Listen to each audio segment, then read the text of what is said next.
विघ्नहर्ता श्री गणेश, श्री गणेश, श्री गणेश।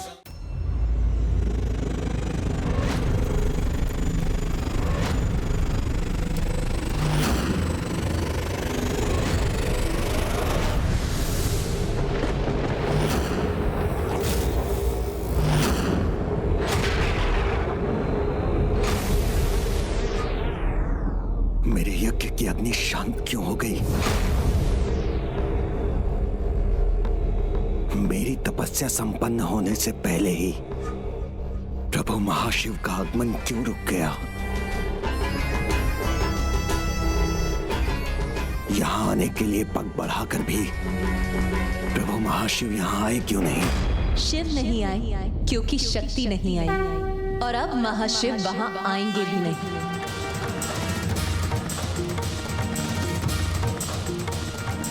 भंडासुर को प्रभु की एक ही झलक से संतोष करना होगा, क्योंकि प्रभु के दर्शन और प्रभु का आशीष तो उसे तब प्राप्त होता जब वो कपट से नहीं अपितु उचित उद्देश्य से अपना तप संपन्न करता। और उससे भी गूढ़ सत्य तो ये है कि प्रभु महाशिव और मैं एक दूसरे के पूरक हैं, इसीलिए हम दोनों भिन्न नहीं, एक ही हैं। जो एक है वो एक दूसरे की इच्छा के बिना कहीं कैसे जा सकते हैं? किंतु यदि भंडासुर को ये सत्य ज्ञात हो जाए तो भी वो सत्य को कदापि नहीं समझ सकेगा। श्री माता ललिता की जय, श्री माता ललिता की जय, प्रभु महाशिव की जय, प्रभु महाशिव की जय, श्री माता ललिता की जय, श्री माता ललिता की जय, श्री माता ललिता की जय। जय जयकार इनकी नहीं, मेरी होनी चाहिए थी।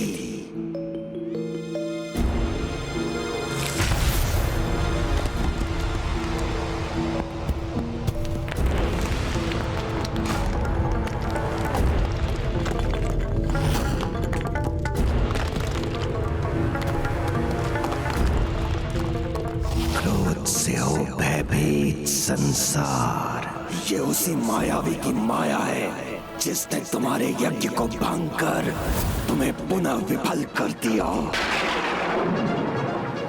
और तुम कुछ भी ना कर सके। ईर्ष्या से मिलती है सत्ता।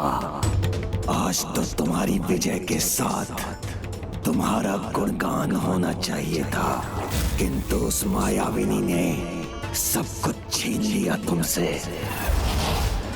मोह पाश में सब संसार, ना तुम उसकी माया के कारण प्रभु गणेश जी की कृपा से वंचित होते और ना ही तुम्हारा यज्ञ अधूरा रहता।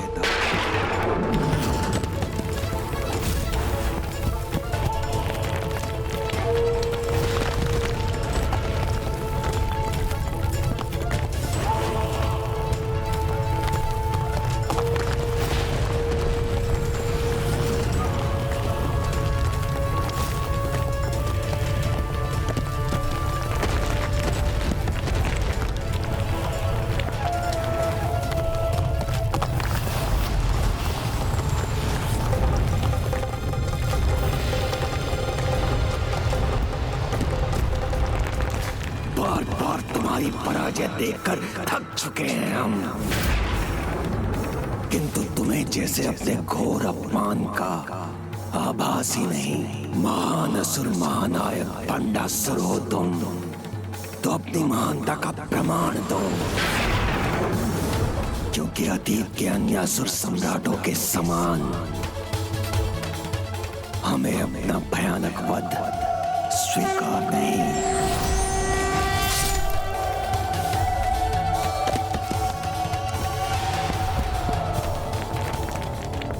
अब पीछे हटने में ही हमारी सुरक्षा है।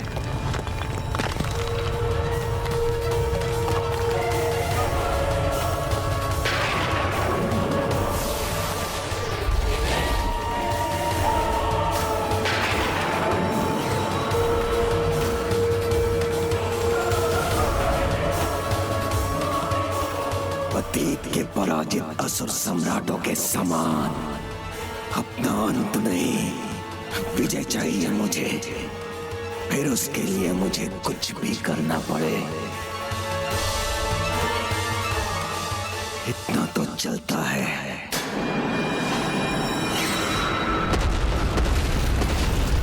माता, आज की पराजय सहना तो भंडासुर के लिए अत्यंत कठिन होगा, क्योंकि उसने एक ही दिवस में अपने पुत्रों, अपने आराध्य गणेश जी और शिव जी का साथ खो दिया है। नहीं देवी दंडीनाथ, जो अहंकार से ग्रस्त उनके लिए वास्तविकता को समझकर स्वीकार कर पाना अत्यंत कठिन होता है।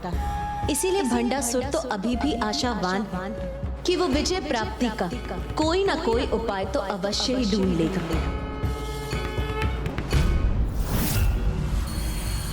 गुरुदेव, मुझे तो ये ज्ञात था कि शिष्य को अपनी पराजय को विजय में परिवर्तित करने का मार्ग बताना गुरु का कर्तव्य होता है, किंतु हम असुरों का कैसा दुर्भाग्य है। हमारे गुरु यहाँ ध्यान में मग्न हैं और वहाँ हमारी दुर्दशा हो रही है। मैं आपका अपमान नहीं करना चाहता गुरुदेव, किंतु जब वहाँ हमारे असुरों का संहार हो रहा है तो अपने गुरु को यहाँ हाथ पर हाथ धरे बैठे देख मेरे हृदय की पीड़ा भी मेरे कटु शब्दों का रूप ले रही है।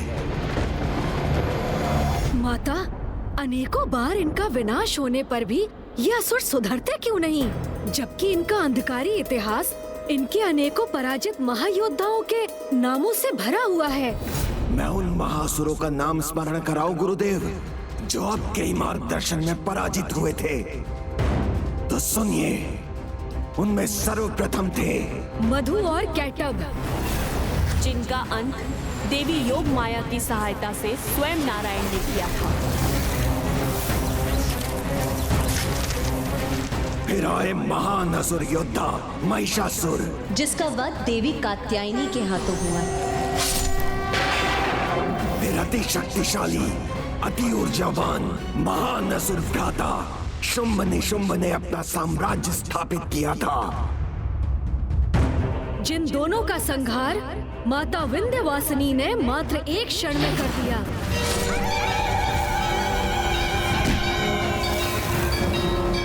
फिर महाबली तारकासुर, माता पार्वती से प्राप्त शूल से ज्येष्ठ कार्तिकेय भैया ने उसका अंत किया।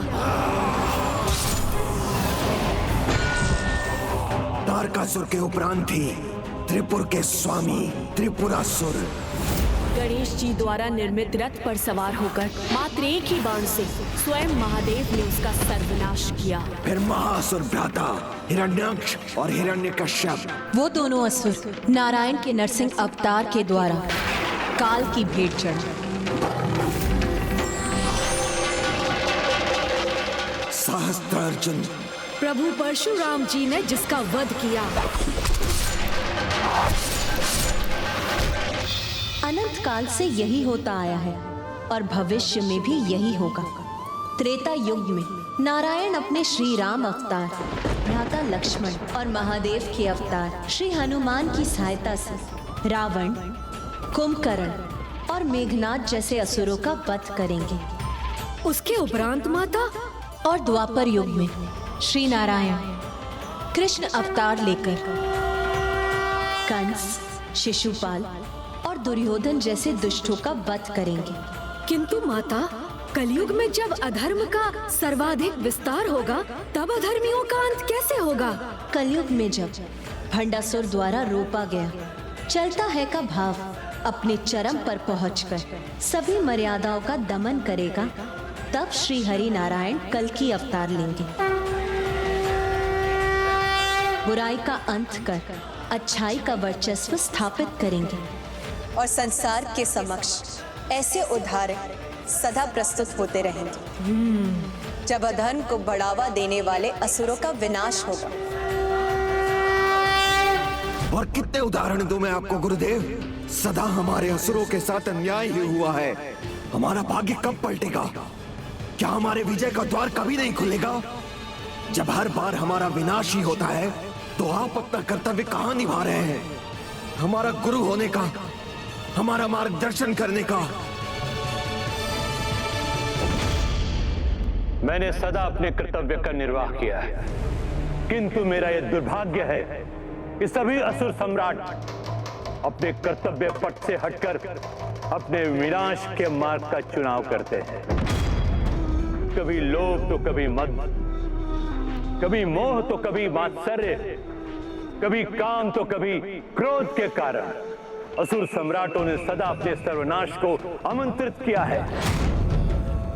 और तुम वो सभी 6 विकारों के स्वामी हो। तुम्हारा भी वही परिणाम होगा, तुम्हारा भी सर्वनाश होगा।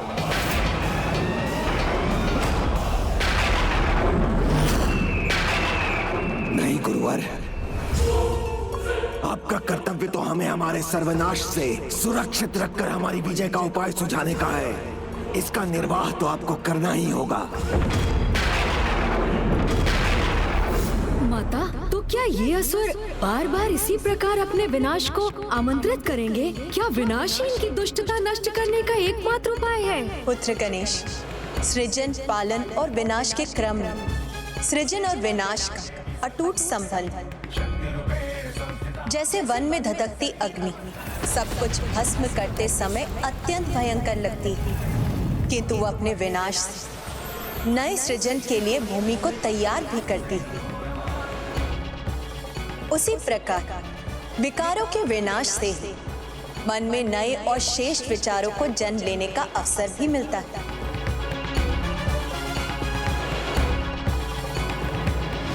अपने भाग्य को परिवर्तित कर अपने विनाश को रोकने का चुनाव करने का अधिकार तो सभी सम्राटों के पास था, जिसका लाभ उन्होंने उठाया नहीं। किंतु तुम अभी भी अपने विवेक को जागृत कर वो चुनाव कर सकते हो, जिससे तुम भी सुरक्षित रहो और असुर समाज भी। बुद्धिमान वही होता है भंडासुर, जो अन्य किसी के भूल से सीख लेकर उचित मार्ग अपनाता है। अतीत के असुर सम्राटों की भूलों से सीख लेकर माता पराशक्ति से युद्ध करने की इच्छा त्याग दो। विनाश के पूर्व और विनाश के पश्चात अपने कर्मों को सुधारने का अवसर सबको मिलता है।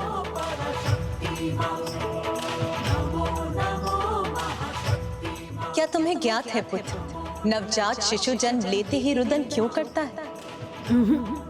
माया के कारण।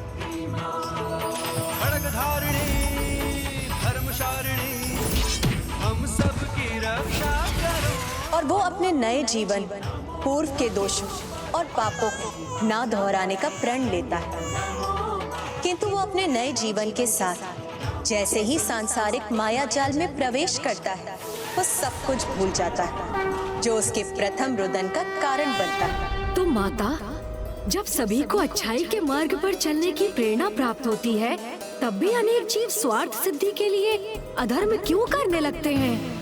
क्योंकि माया के प्रभाव में आप अधिकतर जीव जीवन के प्रारंभ में ही संसार के माया जाल से भ्रमित हो जाते हैं और अपने अंतरात्मा के स्वर को नकार देते हैं। किंतु कुछ जीव ऐसे भी होते हैं जो निरंतर इस माया जाल से संघर्ष करते रहते हैं। वही इस माया का रहस्य समझकर सुपथ पर लौटने में सफल हो पाते हैं, और वो माया कोई और नहीं, मैं ही हूँ।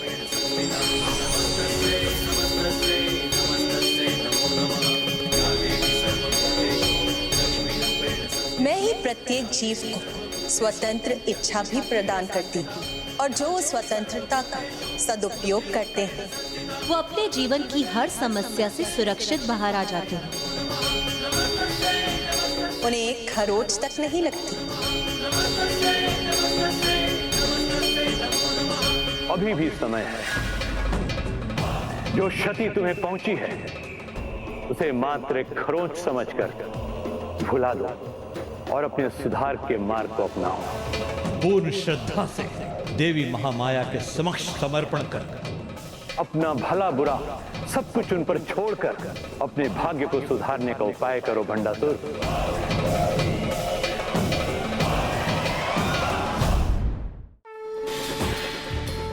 प्रत्येक भगवान ने अपने हाथों में जो अस्त्र धारण किए हैं, उनका भी एक महत्व है। जैसे मेरे उग्र रूप में देवी काली के हाथों में कैंची विनाश का नहीं, जीव की पूर्व के बुरे कर्मों के प्रभाव को काटने का साधन है। और और जो इस सत्य को समझते हैं वो देवी काली के सौम्य रूप के दर्शन कर पाते हैं। उन्हें ये रहस्य भी ज्ञात हो जाता है कि कर्मों का अच्छा बुरा फल प्रदान करने वाली भी मैं ही हूँ।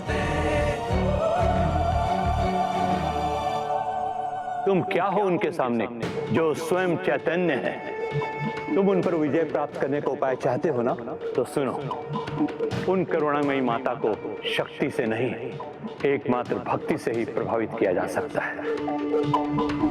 समय के अनंत धारा के किसी भी भाग में, किसी भी युग में जो सच्चे मन से ईश्वर का ध्यान करता है, मेरी कृपा दृष्टि से वही कर्मों के चक्रव्यूह से मुक्त हो पाता है। इसलिए चैतन्य महाशक्ति का नाम स्मरण कर सुधार लो अपने कर्मों को, अपने कपट और चलता है कि प्रवृत्ति को त्याग दो। माता के चरणों में गिरकर उनसे क्षमा याचना करो। अपनी इच्छा उनके अधीन कर उन्हें ही अपनी नियति निर्धारित करने दो। कहो भंडासुर, कर सकोगे ऐसा? मेरे बताए सरल और सुगम मार्ग पर चल सकोगे तुम? बोलो भंडासुर। गुरुदेव, मैंने आपसे अपने विनाश को रोकने का मार्ग पूछा था।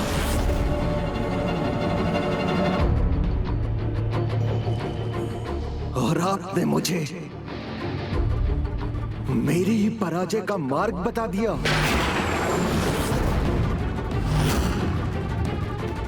सुझाना ही है तो असुरों के इतिहास पर जो पराजय का कलंक है उसे मिटाने का उपाय समझाइए, अन्यथा उसका परिचय दीजिए जो मुझे ऐसा महाशक्तिशाली अस्त्र देने में समर्थ है जिससे मैं किसी को भी पराजित कर सकूं। मेरी परम शत्रु देवी पराशक्ति को भी। यदि यही तुम्हारी इच्छा है तो तुम्हें अपने दिवंगत पुरखों के पास जाना चाहिए। मात्र वही है जो महाशक्ति की शक्ति से सर्वाधिक परिचित है। असुरों के ये कल के नायक ही आज के असुर नायक की सहायता कर सकते हैं।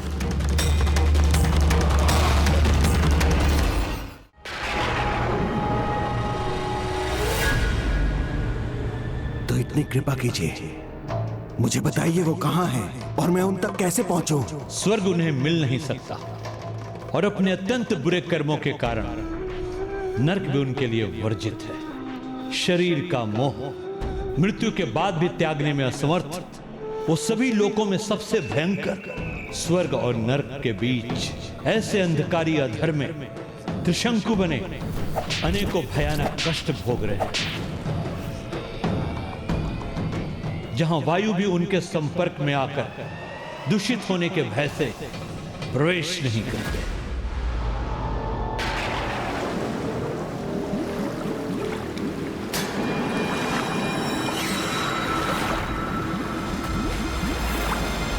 वो किस अवस्था में है ये जानने में मुझे कोई रुचि नहीं है। मैं तो बस वहां पहुंचना चाहता हूं। यमलोक के मार्ग से आगे त्रिशंकु लोक रूपी अधर की सीमा को भेद कर वैतरणी की ओर जाना होगा तुम्हें। यदि तुम वैतरणी को पार कर सके तो मृत्यु के उपरांत असुरों के स्थान असुर पितृ पर्वत की चढ़ाई पार करनी होगी। किंतु स्मरण रहे, वहां जाना अत्यंत संकटमयी है, क्योंकि वहां जो प्रवेश करता है वो अपने बल और सामर्थ्य से वंचित हो जाता है। साहस भी कुछ समय ही साथ देता है। मुझे भयभीत मत कीजिए गुरुदेव। वहां पहुंचकर वहां से लौटने का उपाय बताइए बस। वहां पहुंचकर ना कहीं रुकना और ना पीछे मुड़कर देखना। वहां पहुंचकर आज तक कोई वापस नहीं लौट सका। अधिक संभावना है कि तुम्हारी मृत्यु के साथ अधर में अनंत काल तक अनेकों कष्ट झेलने पर विवश हो जाओ। तो बताओ मुझे, है इतना साहस? क्या अब भी जाना चाहते हो उस त्रिशंकु लोक में?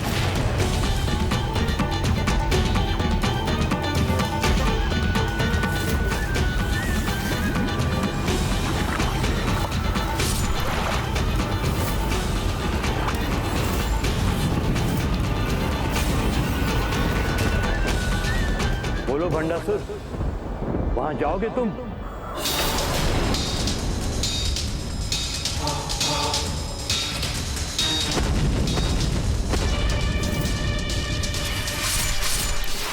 मेरी विवशता का लाभ उठाकर तुमने जो दुष्टता की है, उसका अत्यंत भयंकर दंड तुम्हें अवश्य मिलेगा।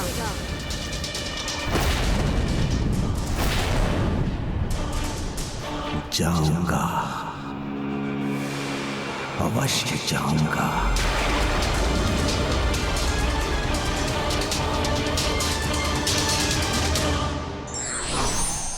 जीवन और भक्ति का सार समझने के लिए बुद्धि के तर्क वितर्क आवश्यक नहीं, उसके लिए तो सरल हृदय एवं निश्चल भाव ही पर्याप्त है।